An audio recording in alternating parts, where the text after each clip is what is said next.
Imagine a shadowy figure rising from the mists of legend, a creature of the night, immortalized in Bram Stoker's Dracula. But what if the fiction was rooted in a more terrifying reality?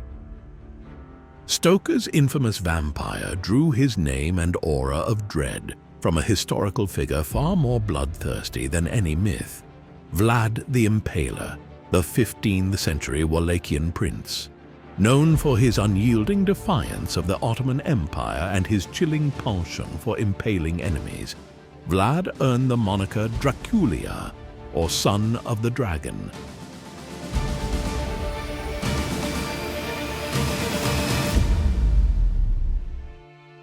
Vlad was born in 1431 in the Transylvanian city of Sighisoara. He was the son of Vlad II Dracula, a member of the Order of the Dragon, a chivalric order dedicated to defending Christianity against the Ottoman Turks. The name Dracula means dragon or devil in Romanian, and Vlad inherited the title Dracula, meaning son of the dragon. In 1442, Vlad and his younger brother Radu were taken hostage by the Ottoman Sultan Murad II to ensure their father's loyalty. This period in the Ottoman Empire had a profound impact on both brothers. While Radu adapted to Ottoman culture and even converted to Islam, Vlad harbored a deep resentment towards his captors. During their captivity, the brothers were educated in Ottoman ways, receiving military training and learning Turkish. This experience influenced Vlad's future tactics and strategies, although it also fueled his hatred for the Ottomans. In 1447, Vlad's father was overthrown and killed by Wallachian nobles with support from John Hunyadi, the Hungarian regent. Vlad's older brother Mircea was also captured, tortured, and killed, leaving Wallachia under the rule of Vladislav II, a Hungarian-backed ruler. After his father's death, Vlad, then around 17 years old, remained under the protection of the Ottoman Empire. He was seen by the Ottomans as a useful candidate for the Wallachian throne to counteract Hungarian influence. In the autumn of 1448, John Hunyadi launched a campaign against the Ottoman Empire, culminating in the Second Battle of Kosovo. Vladislav II of Wallachia supported Hunyadi by providing troops for the campaign, leaving Wallachia vulnerable in his absence. Hunyadi's forces were decisively defeated by the Ottomans under Sultan Murad II, and Hunyadi himself narrowly escaped capture. With Vladislav away and Wallachia left without a strong military presence, the Ottomans seized the opportunity to install Vlad as their preferred ruler. Backed by an Ottoman military contingent, Vlad marched into Wallachia and took control of the throne in October 1448.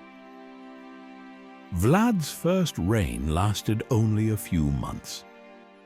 After the failure of Hunyadi's campaign, Vladislav II returned to Wallachia with Hungarian support.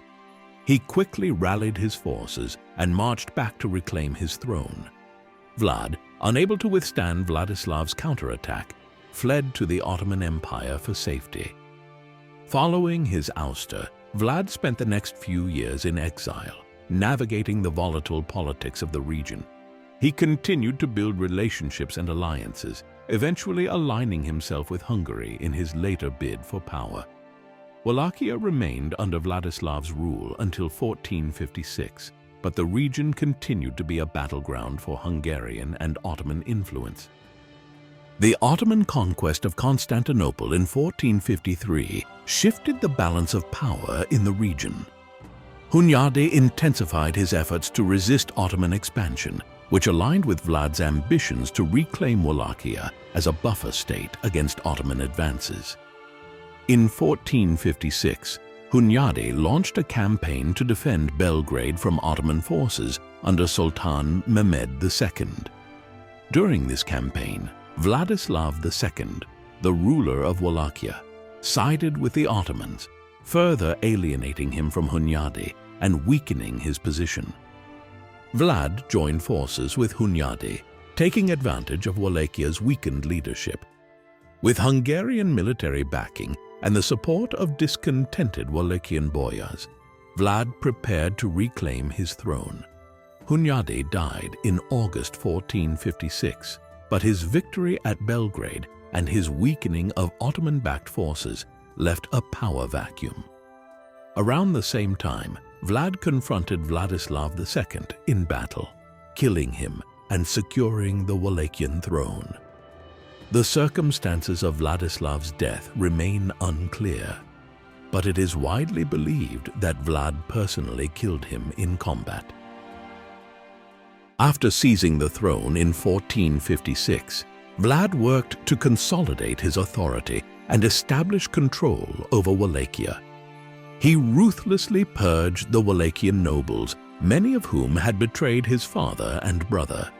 Vlad famously invited them to a banquet where many were executed or forced into hard labor. This act established his reputation for brutality and ensured the loyalty of the surviving nobility. One of the defining aspects of Vlad's second reign was his defiance of the Ottoman Empire. He broke with tradition by refusing to pay the annual tribute that Wallachian rulers typically sent to the Ottoman Sultan.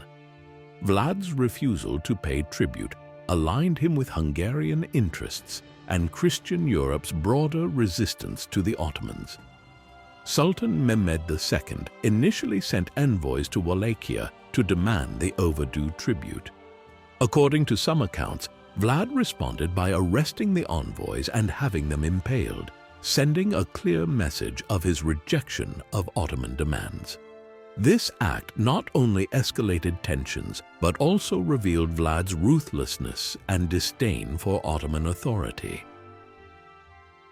Mehmed II, angered by Vlad's defiance, began preparing for military action against Wallachia. However, the Sultan also had to manage other fronts in his vast empire, delaying his immediate response. In anticipation of an Ottoman invasion, Vlad launched a series of daring raids across the Danube River into Ottoman-held territories in Bulgaria. These raids targeted towns, villages, and Ottoman supply lines, leaving a trail of destruction. Vlad's tactics were brutal and psychological. He burned villages, massacred inhabitants, and impaled thousands of victims, leaving a chilling message for the Ottomans. By 1462, Sultan Mehmed II launched a massive campaign to punish Vlad and restore Ottoman dominance in Wallachia. The Sultan assembled an army reportedly numbering 60 to 100,000 men, including janissaries, cavalry, and siege equipment. Mehmed's goal was to dethrone Vlad and replace him with a more compliant ruler, likely Vlad's younger brother Radu the Handsome, who was loyal to the Ottomans. As the Ottomans advanced into Wallachia, Vlad employed guerrilla tactics to harass and weaken the invading forces. He burned crops, destroyed villages, and poisoned wells to deprive the Ottomans of resources. He also launched constant harassment attacks, using his knowledge of the terrain to ambush Ottoman forces. One of the most famous incidents was the night attack at Targovist in June 1462. The Ottoman army had set up camp near Targovisti, Wallachia's capital. Vlad planned a surprise night assault with the goal of causing chaos, inflicting casualties, and assassinating Sultan Mehmed II to break the morale of the Ottoman forces. Vlad and his men infiltrated the Ottoman camp disguised as Ottoman soldiers, using Turkish words and banners to avoid suspicion. Once inside, Vlad's troops launched a coordinated assault on key parts of the camp, using torches, arrows, and swords to maximize destruction.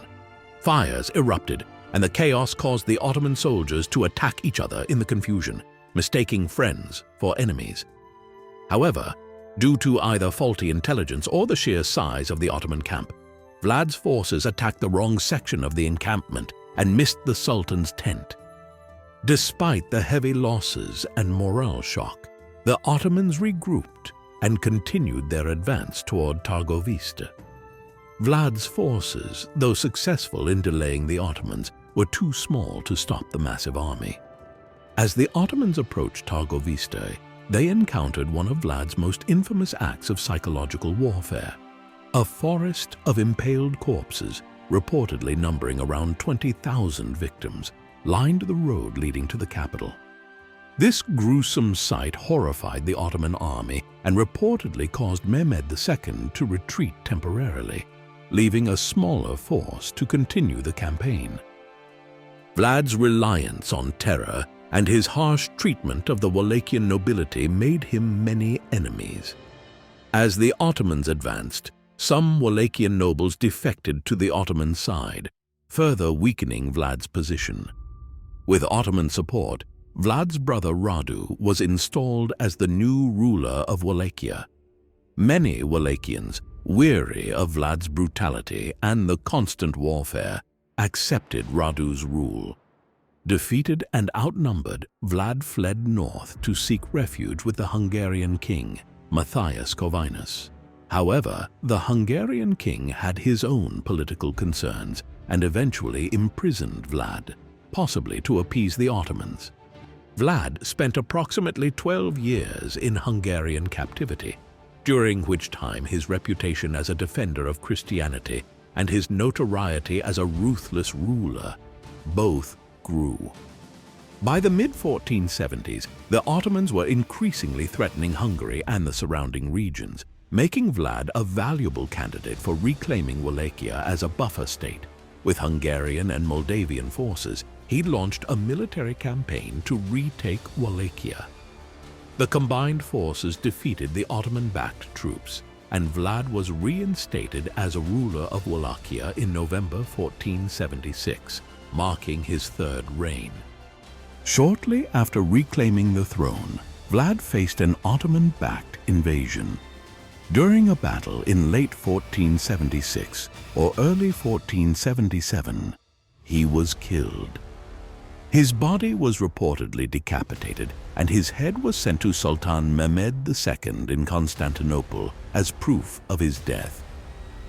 This final chapter of his life reflects the volatile politics of Wallachia and the constant struggle between local rulers and the great empires of the region.